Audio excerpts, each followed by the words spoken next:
အခုရှော့လိုက်တဲ့မိကအေးတော့ဒီကောင်ဖမ်းခံအောင်နဲ့ပြီးသွားမှာမဟုတ်ဘူးငါတို့အဲ့ဒီတော့ဆက်ပြီးရှင်းရလိမ့် ကျွန်တော်တော့အဖေတယောက်လုံးတက်ခံရတဲ့ကိစ္စဒီလောက်လွယ်နဲ့ပြီးသွားလားသိမယ်မရှိဘူး သူ့ဖေတယောက်လုံးသေထားတာဆိုတွေးချောင်းစီအောင်တော်တော်ချီအဲ့တော့ကျွန်တော်လက်ဦးအောင်ရှင်လုံးမလား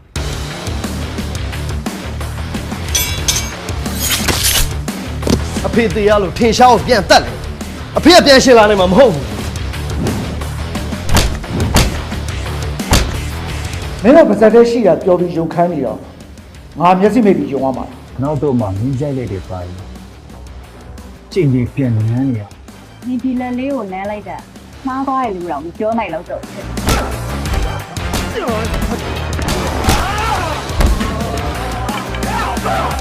နောက်ကိုဖုံးမင်းဆိုတဲ့နာမည်ကြားရတယ်အဲ့နေရာအဝေးဆုံးပြည့်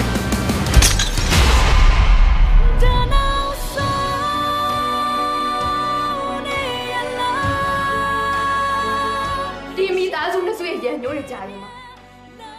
ညီမလေးတို့ကမြေစာပဲဖြစ်ပေးပါအောင်ရမှာ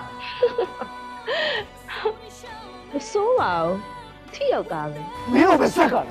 မတပ်ဖို့ဆိုတဲ့ဆက်ကလုံးငါရှော့လာပြီ အဲ့ဒီမဟုတ်တာမလုပ်တာမနဲ့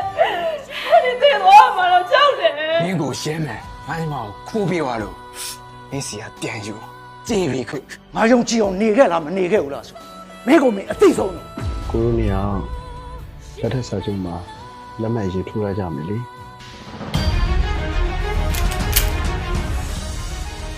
ကိုကြီး ငါ့ကိ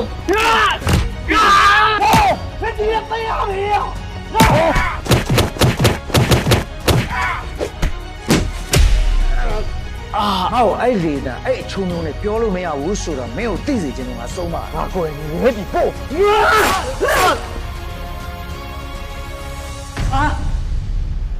ငါတော့ဥက္ကတို့အသက်ခံတယ်ဟာလား